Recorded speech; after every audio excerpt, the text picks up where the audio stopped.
अस्सलाम वालेकुम। जितनी भी इल्लीगल सोसाइटीज़ हैं उनके ख़िलाफ़ एक ग्रैंड ऑपरेशन चल रहा है, ठीक है।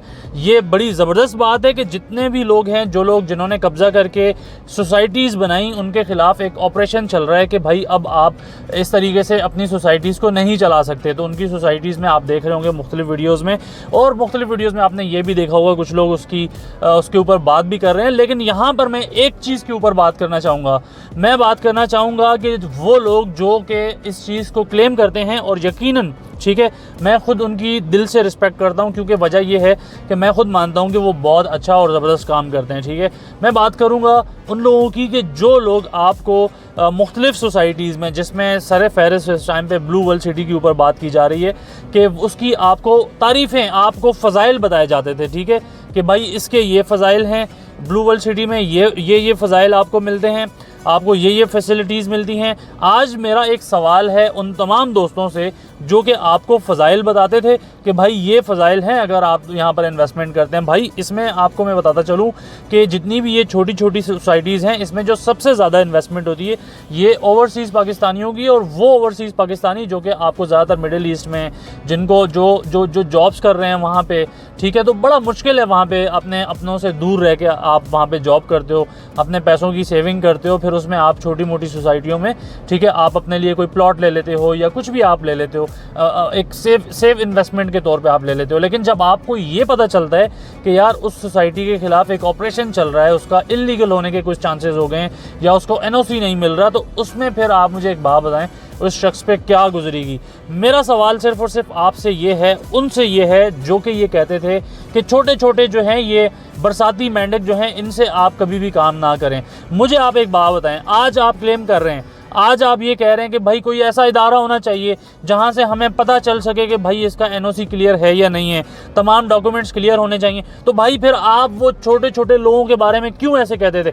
माजरत के साथ, मैं आपकी बहुत रिस्पेक्ट करता हूं, लेकिन मैंने आपकी लास्ट वीडियो देखी भाई, आप अपनी लास्ट वीडियो में कह रहे हैं कि हमें कोई ऐसा प्लेटफॉर्म आना चाहिए, आरडीए ने कोई ऐसा प्लेटफॉर्म देना चाहिए, उनकी वेबसाइट पे कुछ इस तरह की चीज़ें होनी चाहिए जिसमें हमें, भाई तो आप ये वेरिफिकेशन पहले करवा लेते ना। अब जो लोग आप इस टाइम पे मशवरा दे रहे हैं, ठीक है, आप मशवरा ना दें, आप ये बताएं कि जो लोग आपके पास आए, जिन लोगों ने आपके पास आए, जो लोग आपके साथ बुकिंग करवाई, जो लोग आपके साथ कारोबार में आपके साथ एज ए इन्वेस्टर्स चलते रहे, साइलेंट इन्वेस्टर्स चलते रहे, क्या आप उनके साथ खड़े होंगे? आपने पूरी वीडियो में एक जगह भी आपने नाम नहीं लिया कि भाई ब्लू वर्ल्ड सिटी का ये केस है, ब्लू वर्ल्ड सिटी का ये मसला है। भाई आपने उसकी फाइलें बेची हैं ना, आपने पाकिस्तान के वो शहरी जो कि पाकिस्तान से बाहर जाके, ठीक है, बहुत मुश्किल होता है, आप सऊदी अरब में चले जाएं, दुबई में चले जाएं, तो भाई बहुत ज़्यादा वो मेहनत करते हैं वहाँ पे, अपने पैसों को बचाते हैं। तो जब आप इतने पैसे बचाने के बाद जब आपको ये पता चले कि भाई एक सोसाइटी, मुझे एक बात समझ में नहीं आती, जिन साहब की मैं बात कर रहा हूँ,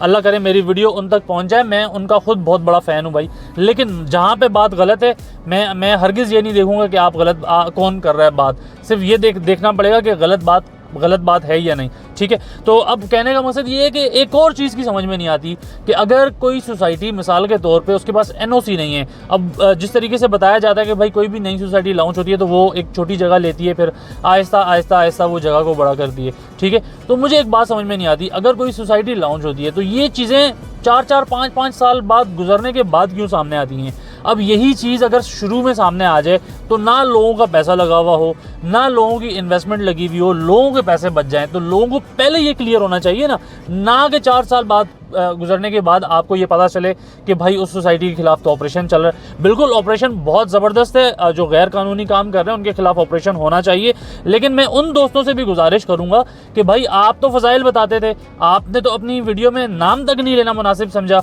आप मुझे एक बात बताएं, आपने इतनी फाइलें बेची हैं, उसके बाद क्या आप उन लोगों के साथ स्टैंड लेंगे? क्या आप उन लोगों को हक दिलाएंगे? अगर तो उनकी फाइलें वापस ना हुई, अगर तो वाकई ही ये ऑपरेशन आगे चलता रहा, जो कि समझ में नहीं आता चलेगा या नहीं चलेगा, अगर ये चलता है और वाकई वो इल्लीगल काम हुआ है, तो क्या आप उन इफेक्टिव्स के साथ खड़े होंगे? भाई मेरा सवाल आप लोगों से है, मेरा सवाल आप सबसे है, मुझे एक बात बताएं, मैं बैरिया टाउन कराची में मैं खुद रियल एस्टेट का काम करता हूँ, ठीक है। अब बहुत सारे दोस्त मुझे ये कहते हैं कि यार क्या बैरिया टाउन में जो इफेक्टिव्स हैं उनको हक मिल गया? अब मुझे पता है ना, लोग कहते हैं, ठीक है। मुझे एक बात बताएं, मैंने हमेशा आप सबको यही कहा कि आप ऑन ग्राउंड चीज़ों के ऊपर काम करें, आप ये छोटी छोटी सोसाइटियों के ऊपर काम ना करें। अब बैरियर टाउन जिस तरीके से, मुझे एक बात बताएं, बैरियर मैं हरगिज़ फैक्ट्रीज़ के उसके साथ मैं जज्बात के उनको मजरू नहीं करना चाहूँगा, लेकिन यहाँ पे मैं ऑन ग्राउंड जो चीज़ें हैं, मैं घरों की बात करता हूँ, जहाँ पे आप घर बना सकते हैं मैं उनकी बात करता हूँ, मैं उसकी तरफ जाने की मैंने बात की। लेकिन कभी मैंने आपको ये बताया हो कि आप आ जाएं 61, 62, 63 में, क्यों? क्योंकि मुझे पता है मैं खुद 62, 63 नहीं जा सकता। जब मैं खुद नहीं जा सकता तो मैं भाई आपको क्यों मशवरा दूंगा?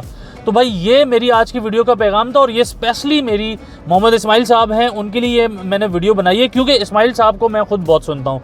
क्योंकि पाकिस्तान में अगर आप देखें सोशल मीडिया के ऊपर जो सबसे ज़्यादा रियल इस्टेट को प्रमोट करते हैं, या बहुत बहुत अच्छा काम है उनका, मुझे खुद पर्सनली बहुत अच्छा लगता है। लेकिन अब जब एक चीज़ इलीगल साबित हो चुकी है, आपने पूरी वीडियो में उसका नाम नहीं लिया, जिसकी आप 2 दिन पहले तक आप ब्रांडिंग कर रहे हैं, ठीक है, तो आज जैसे ही उसके ऊपर ये जो मसला सामने आया और उसके बाद ना आपने नाम लिया, और अब आप ये एक्सक्यूज़ क्या है? एक्सक्यूज़ ये है कि भाई हमें तो, आपको जब पता नहीं है तो आपने क्यों भाई फाइलें भेजी उसकी?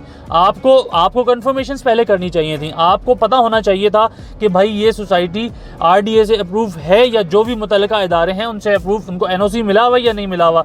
अब आप ये कह रहे हैं कि फ़लानी डिपार्टमेंट से NOC मिला हुआ था और फ़लानी डिपार्टमेंट, तो ये आपको पहले पता होना चाहिए था। अगर आपको पता है तो आप मुझे एक बात बताएं, क्या आप उन लोगों के साथ स्टैंड लेंगे जिन लोगों के साथ, मिसाल के तौर पे अगर वो इफेक्टिव हो जाते हैं, अल्लाह ना करे, ठीक है, अगर वो इफेक्टिव हो जाते हैं तो उन लोगों का साथ देंगे? मैं उम्मीद करूंगा आप इस बात का ज़रूर जवाब देंगे, और जिस तरीके से आप पहले काम करते हुए आ रहे हैं आगे भी इसी तरीके से काम करेंगे। लेकिन आप ये मत कहा करें फिर कि भाई फसली बटेर के साथ नहीं काम करें, ये आपकी फ़ाइल आप बेचेंगे रीसेल में, फिर फाइल भाई इनकी जो इफेक्टिव हैं रीसेल में कौन बेचेगा? तो आप किसी को, कोई इंसान छोटा बड़ा नहीं होता, आप भी एक वक्त में बहुत छोटे थे।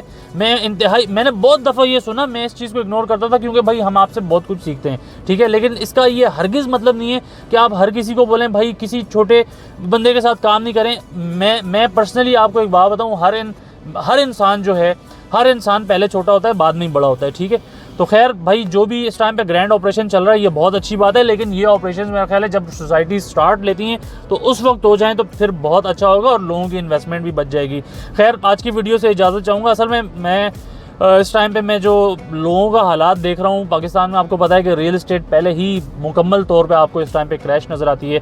फिर इस तरह की जो सिचुएशन आती है सामने, अब लोगों को कन्फ्यूजन ये है कि यार हमें क्या पता 4 साल बाद ये भी सोसाइटी जो है वो इलीगल साबित हो जाए। तो लोग इस चीज़ में बहुत ज़्यादा कंफ्यूज होते हैं। जब इस तरह की कन्फ्यूजन आती है तो फिर लोग आहिस्ता आहिस्ता यहाँ से अपनी इन्वेस्टमेंट को मज़ीद निकालते हैं, और आपके सामने इस टाइम पे लोग इन्वेस्टमेंट रियल इस्टेट में ख़ास तौर पे लोग इस टाइम पे इन्वेस्ट नहीं कर रहे। तो खैर आज की वीडियो से इजाज़त चाहूँगा। इंशाल्लाह ताला एक दफ़ा फिर नेक्स्ट वीडियो में दोबारा आप सबसे मुलाकात होगी। नेक्स्ट वीडियो तक सैयद साजिद हुसैन शाह को इजाज़त दें। अल्लाह हाफ़िज़।